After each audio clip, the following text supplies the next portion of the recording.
On the night I found out I was pregnant, I stumbled across a viral truth or dare challenge video online. In the comment section, my best friend had tagged my boyfriend, Erika McKnight.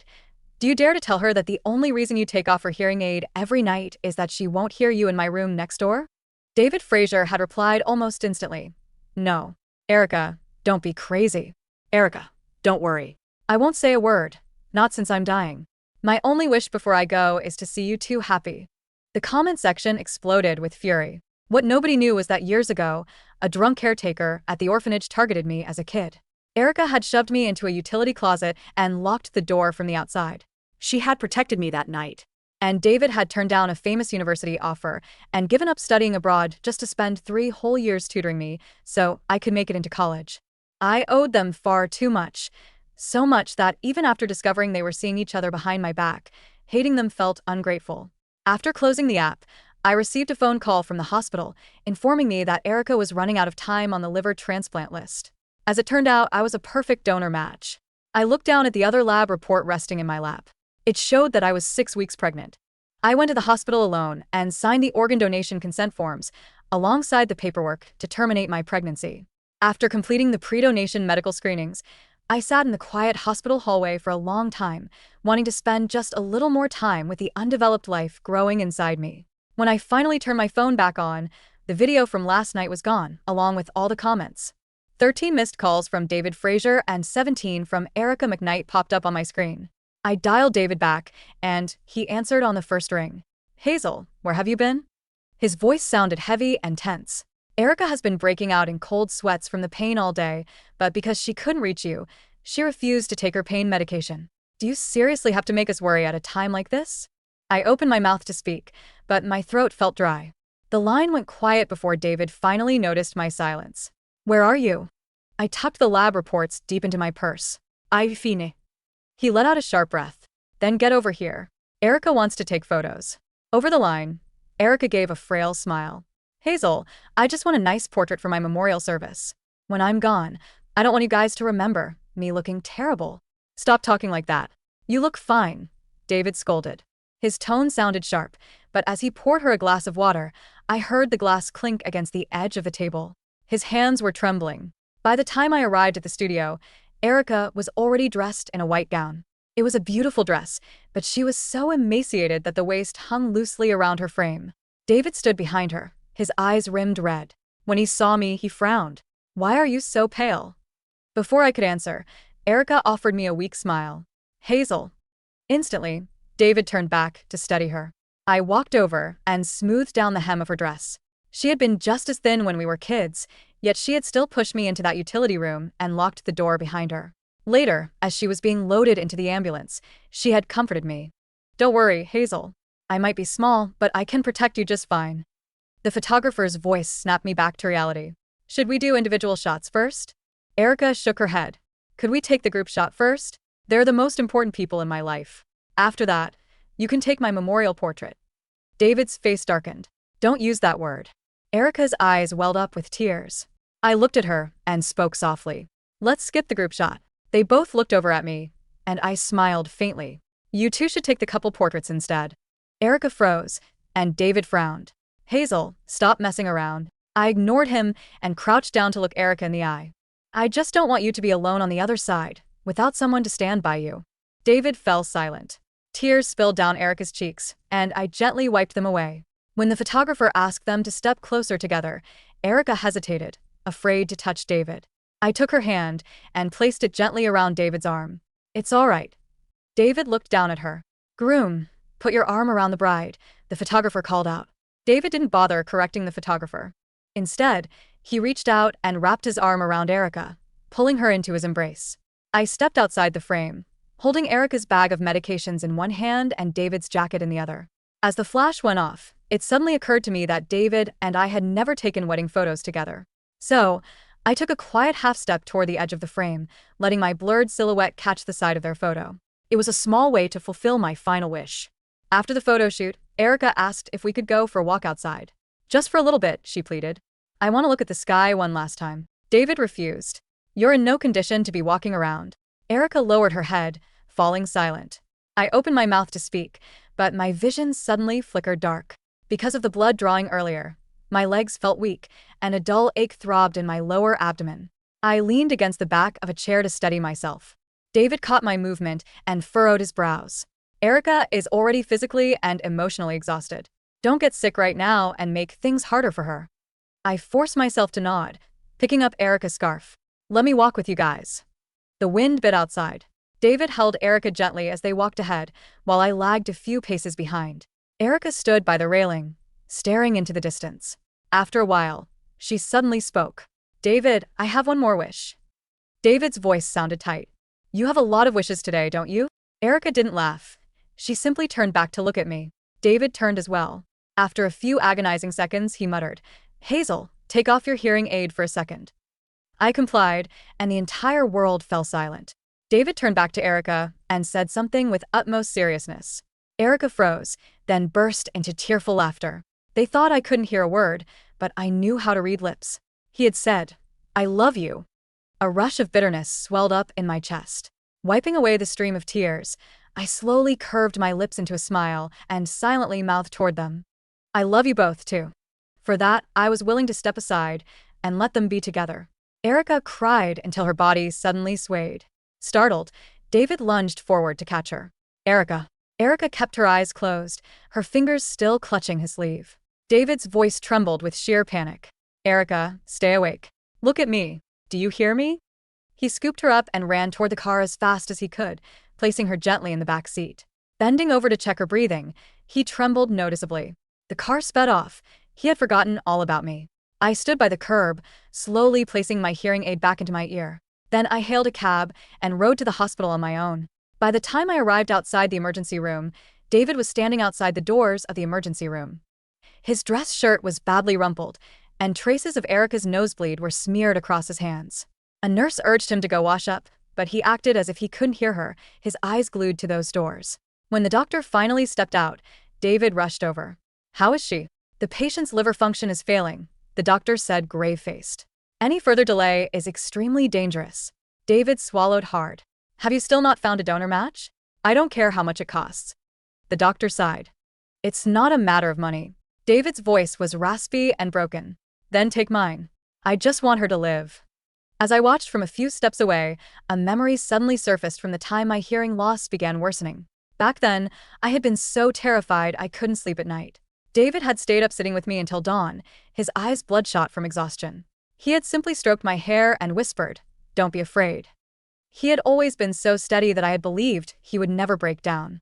After the doctor went back inside, David leaned against the wall and slowly slid down to the floor. His forehead rested on his hands as quiet sobs broke from his chest. I walked over slowly and squatted in front of him. She's going to be okay. She'll get a liver match in time. His head jerked up, his bloodshot eyes staring right through me. How can you just stand there and say that so carelessly? I froze. He pushed himself up against the wall so abruptly that his shoulder slammed hard into mine. Already unsteady on my feet, I lost my balance and collapsed onto the ice-cold floor. A sharp pang in my lower abdomen made my vision flicker dark, but David didn't even notice. He just looked down at me, his voice cracked with raw anger. Years ago, Erika almost died outside that room trying to save you. Now that she is sick, you have the nerve to stand here and casually say she's fine? When did you become so selfish? Sitting on the cold tiles, I couldn't utter a word for the longest time. A nurse hurried over to help me up. Are you all right? I nodded lightly. Just low blood sugar. The nurse noticed my pale face. With how pale you are, you ought to get checked out. Before I could answer, Erika's faint voice drifted out of the room. David. David spun around instantly. The moment Erika opened her eyes, her first question was, Have they found a donor yet? David sat by her bedside, holding her hand tightly. I'm already getting tested for a match. Erika's eyes welled up right away. Don't do it. If it saves your life, I'd give up anything, David insisted. No, I don't want you to give up part of your liver for me, Erika sobbed, clutching David's clothes. And I don't want Hazel to suffer watching you go through that. At the mention of my name, David finally turned to give me a look. It was a heavy, complex gaze, almost accusing me of being heartlessly calm. Erika reached under her pillow and pulled out a small notebook. The cover was worn and faded, with a sticky note stuck to the front. It read, My bucket list. She flipped to the first page, murmuring, Got the photos done today. She took a pen to draw a check mark next to the item. Take a beautiful picture. Then she turned to the next page. I want to visit a chapel to say a prayer. When we were little, an old woman outside the orphanage told me that if your heart is sincere enough, a prayer can grant you extra time on earth. She gave a fragile smile. I'd like to try it. David remained silent for a long moment before finally nodding in agreement. I stood in the doorway, resting one hand against the wall for support. My phone vibrated in my pocket. It was an alert from the hospital. Ms. Hazel Pratt, please check into the hospital before 8 tomorrow morning. Your pre-procedure preparation for pregnancy termination has been confirmed. I stare at those few lines of text, my fingers slowly clasping. Noticing my silence, Erika asked softly, Hazel, do you not want to go? I looked up. Not really. I just have something to take care of tomorrow morning. The light in her eyes dimmed bit by bit. Hazel, am I becoming a burden to you? A sharp pang pierced my heart. No, of course not. I only have a few wishes left, she whispered. If you don't want to come, it's okay. David glared at me, his voice dripping with frustration. She just wants you to go with her to say a prayer. Is that so hard? I locked my phone screen and forced a smile. Not at all. I'll go with you. The next day, we went up to a quiet mountain chapel. David carried Erika on his back the entire way up the trail. I lagged behind, waves of throbs pulsing through my lower abdomen. With every few steps taken, I had to stop just to catch my breath. David only turned back to look at me once. The chapel wasn't very busy. A priest watched Erika and sighed. Erika let out a soft laugh. It's fine. David's face turned thunderous. Why did you sigh?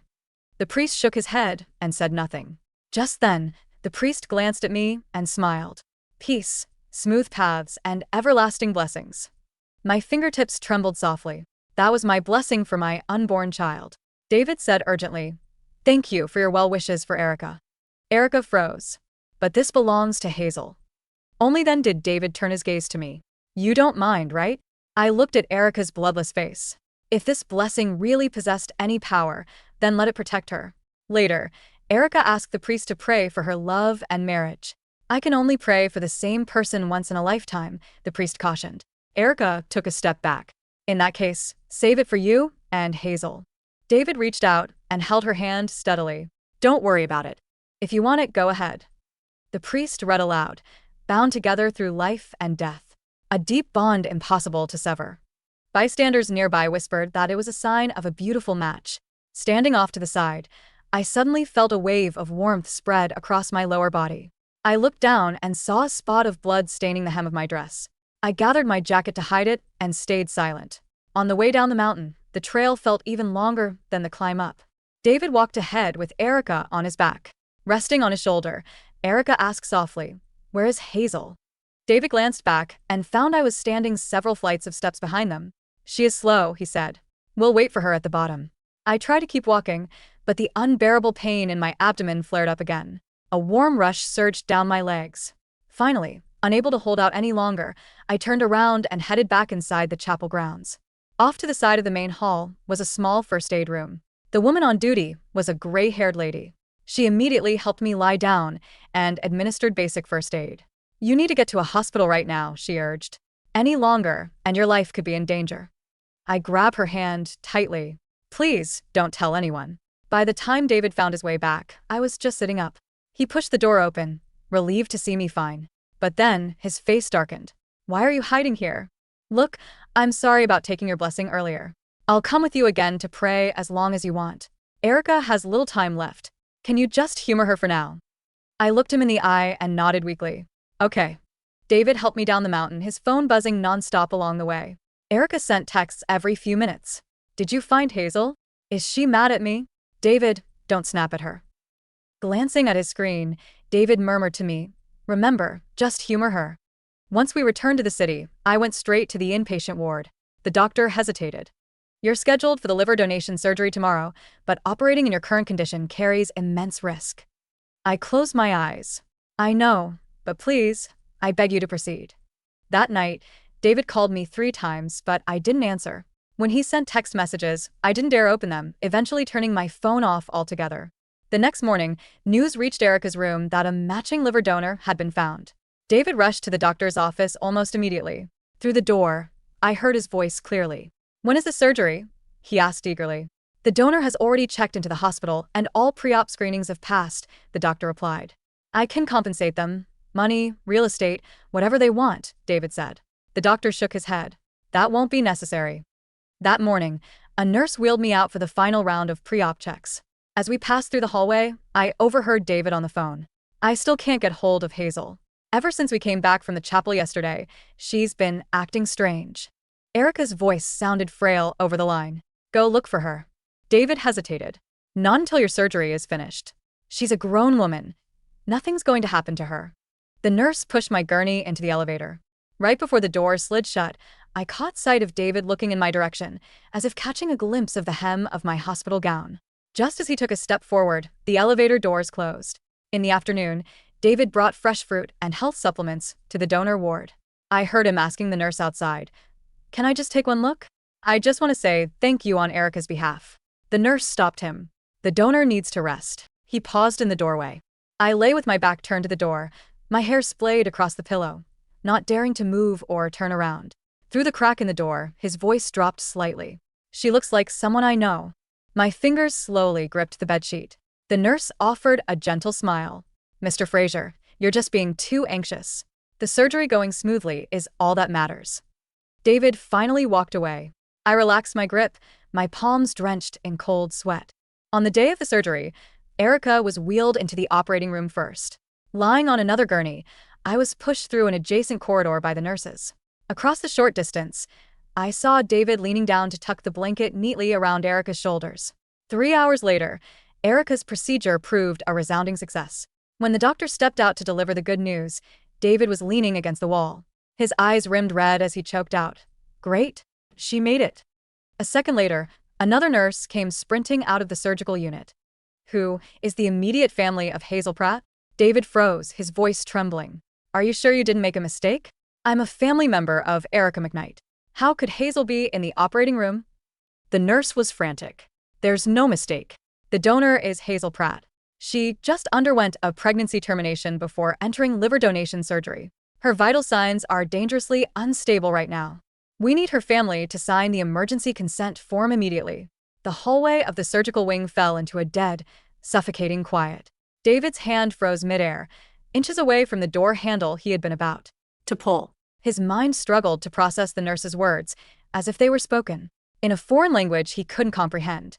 What did you just say? David's voice rasped, barely a whisper. The nurse wiped a bead of sweat from her forehead, her clipboard trembling. Hazel Pratt. She was the anonymous living donor for Ms. McKnight.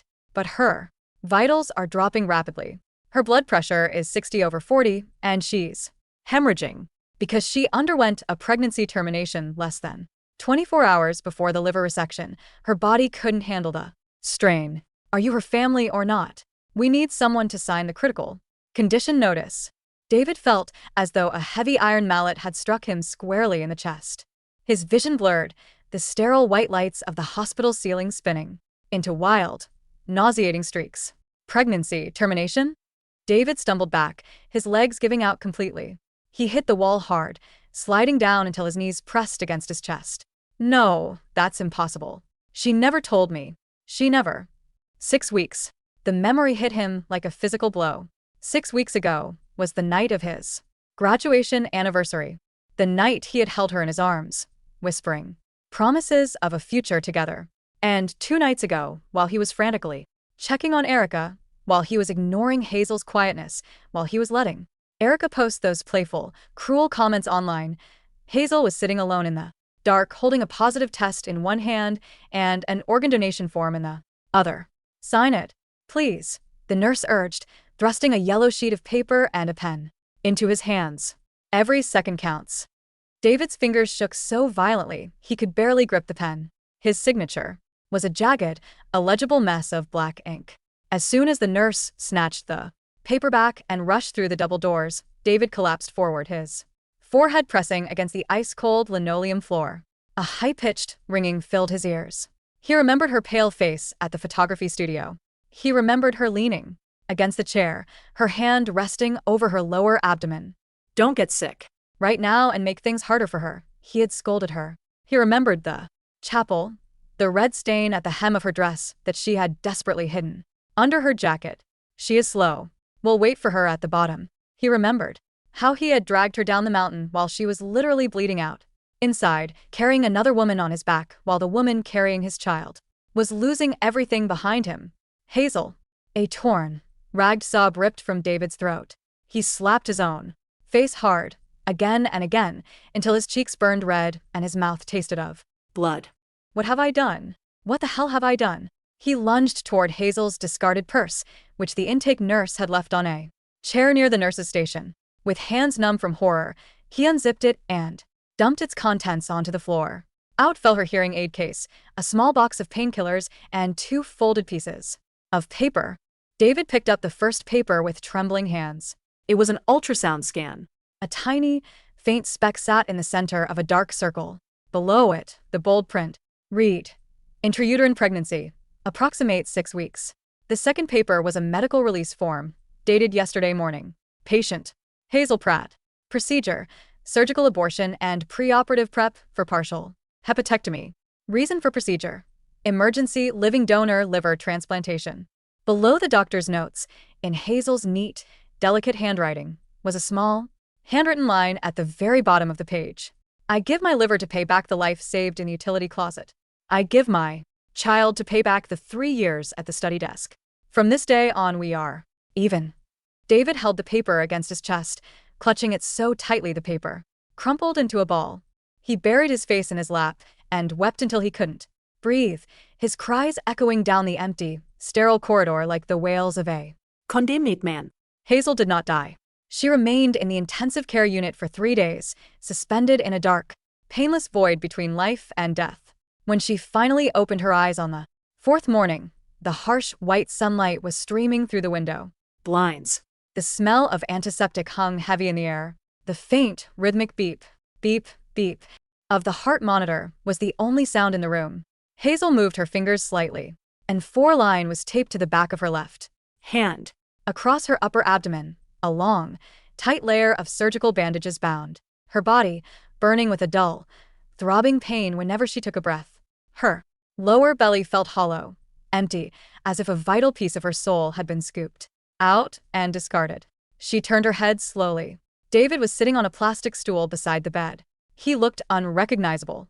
In just 4 days, he had grown shockingly thin. His eyes were sunken and bloodshot, surrounded by dark, bruised shadows. His clothes were rumpled, unwashed, and covered in creases. His jaw was covered in thick, dark stubble.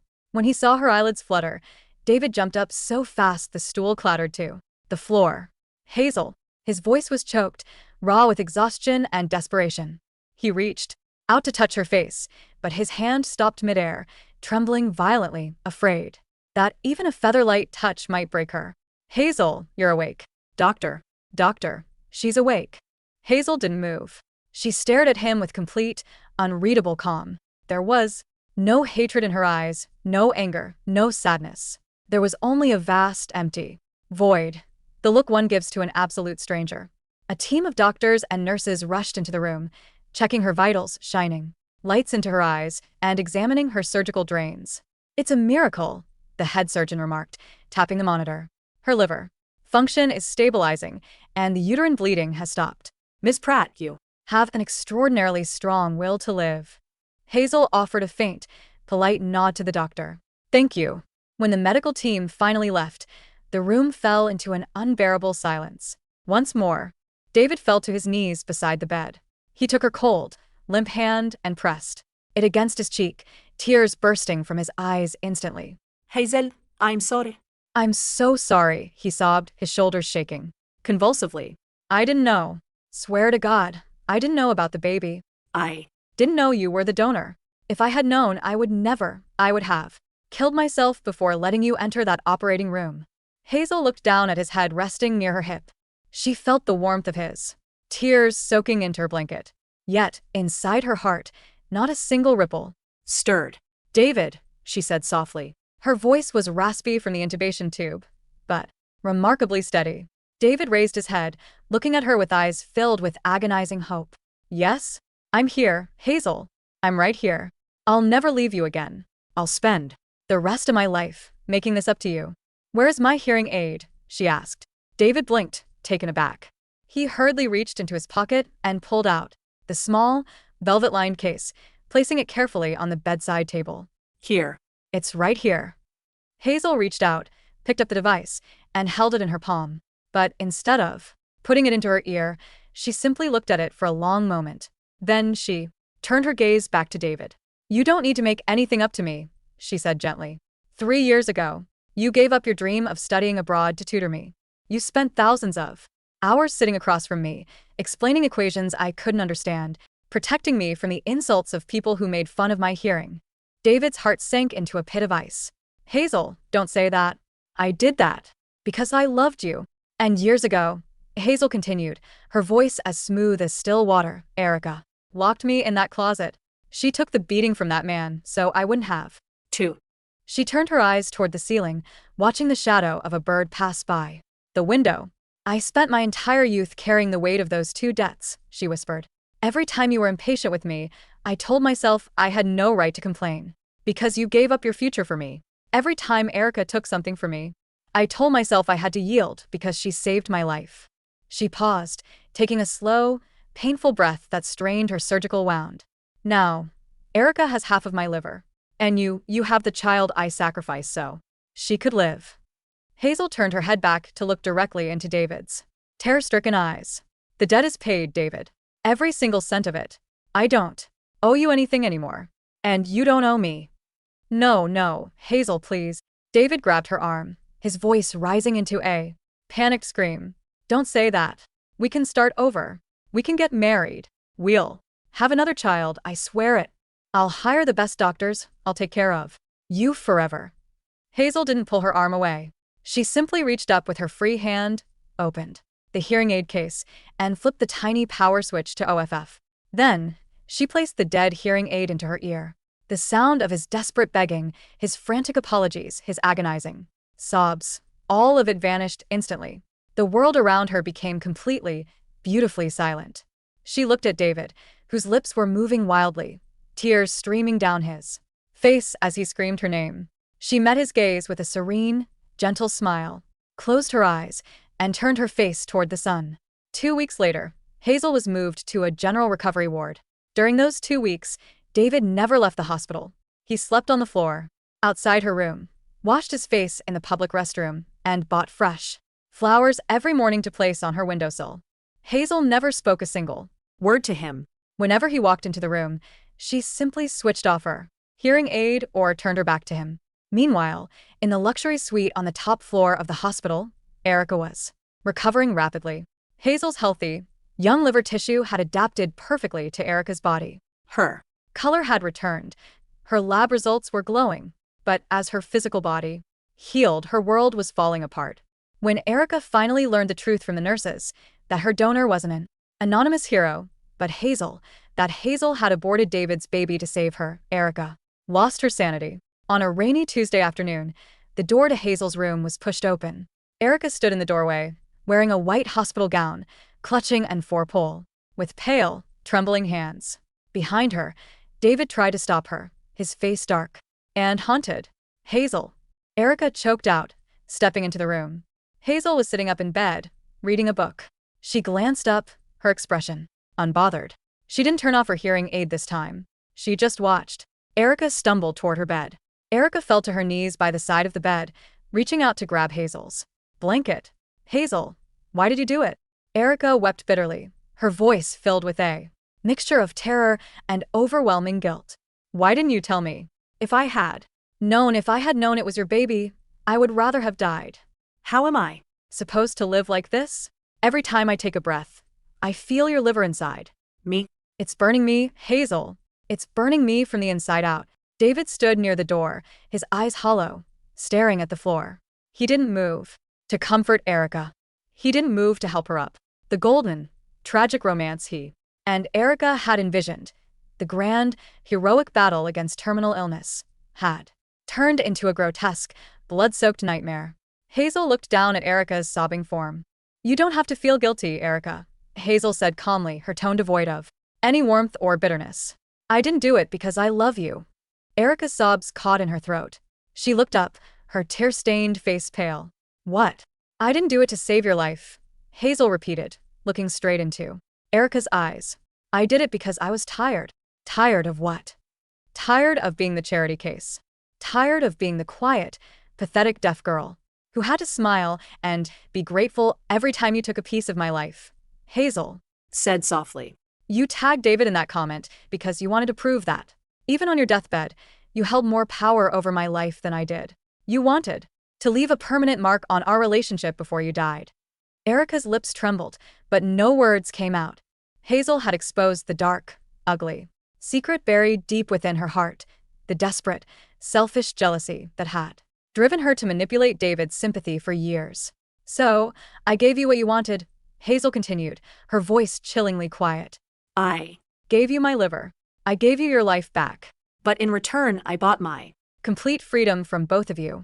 Hazel leaned forward slightly, looking at Erika, then at David. Erika, every time you look in the mirror, every time you feel a pulse in your belly, you will remember that a child died so you could breathe. And David. Hazel turned her gaze to the man standing by the door. Every time you look at Erika, you will see the grave of your own child. David recoiled as if he had been slapped, his breath coming in sharp, agonizing hitches. You wanted to be together, Hazel said, leaning back against her pillow. now. You are tied together forever by blood and guilt. Congratulations. Hazel, please. Erika cried out, burying her face in the bedsheets, crushed under the suffocating weight of Hazel's words. Take it back. Please take it back. Get out, Hazel said softly, turning her page in the book. Both of you. I need to rest. A month later, the morning sun broke through the autumn clouds. The hospital room was empty. When David walked in at 7 a.m, holding a cup of hot porridge he had spent 2 hours cooking, he found the bed neatly made. The white sheets were pulled taut, free of any wrinkles. On the small bedside table, there were no flowers, no books, no lingering belongings. Only a small, plain white envelope lay in the center of the table. David dropped the thermoses onto the floor. The hot porridge spilled across the tiles, but he didn't care. He rushed to the table and snatched up the envelope. With trembling hands, inside was a single-room key, the key to the apartment they had shared for 4 years, and a small signed document. It was a formal relinquishment of rights to the lease, along with the bank transfer receipt. Hazel had transferred every single penny David had ever spent on her tuition, her hearing aid maintenance, and her living expenses over the past 6 years back into his bank account. She hadn't left a letter. She hadn't left a single word of farewell. She had erased herself from his life with surgical precision. Hazel. Hazel. David went mad. He sprinted out of the hospital like a lunatic, running through the crowded streets, shouting her name at the top of his lungs. He ran to her old apartment, but the door was locked. When he used his key to open it, he found the place stripped bare of her presence. Her clothes were gone. Her art supplies were gone. Even the small potted succulents she had raised on the balcony were taken. He ran to her university, to her friends' houses, to the train station, to the airport. He showed her photograph to every passerby, every clerk, every taxi driver. Have you seen her? She's about this tall. She wears a silver hearing aid. Please, have you seen my wife? People looked at him with pity or alarm, shaking their heads and walking away. Hazel was gone. She had vanished into the vast, indifferent world, leaving behind no address, no phone number, and no trace. 3 years later, in a small, picturesque coastal town thousands of miles away, the morning tide rolled gently onto the pebbled beach. The salty sea breeze carried the cool scent of pine and wet earth. A small, cozy bookstore sat at the edge of the cobblestone street, its wooden sign swaying softly in the wind, the quiet haven. Inside, a woman in a soft linen sweater sat behind a wooden counter, carefully restoring the binding of an antique book. Her long, dark hair was tied back in a loose braid, exposing her delicate neck. In her right ear, a sleek, modern, silver hearing aid caught the warm glow of the morning sun. A chime rang as the front door was pushed open. A local young woman walked in, holding a fresh bouquet of wildflowers. Morning, Hazel. The morning catch just came in at the docks. Old Man Miller said he saved a fresh base for you. Hazel looked up, her face bright and clear. The dark circles and fragile paleness of the past were gone, replaced by a healthy, radiant glow. Her eyes were serene, filled with a deep, undisturbed peace. Thanks, Clara. Hazel smiled, taking the flowers and placing them in a glass vase on the counter. Tell him I'll be down at noon to pick it up. Will do. Oh, by the way, did you see the news today? Clara asked, leaning over the counter. That big medical corporation in the capital. The CEO resigned yesterday. Apparently, he had a complete mental breakdown. They said he was obsessed with finding his ex-fiancée, spending millions searching the country, leaving his family business in ruins. Hazel paused for a fraction of a second, her hands resting on the leather cover of the book. Then, she smiled faintly, continuing her delicate work with the glue brush. Is that so? She replied softly. That sounds tragic. Yeah, Clara sighed. And his wife, or ex-wife, whatever she was, she developed severe psychological rejection to her organ transplant. The doctors said. Physically, the organ was fine, but mentally, she couldn't take it. She checks into a psychiatric ward every few months. Sad story, really. Hazel didn't answer. She turned her head slightly, looking out the large glass window toward the boundless blue ocean. The sea waves crashed against the rocks in rhythmic, powerful surges.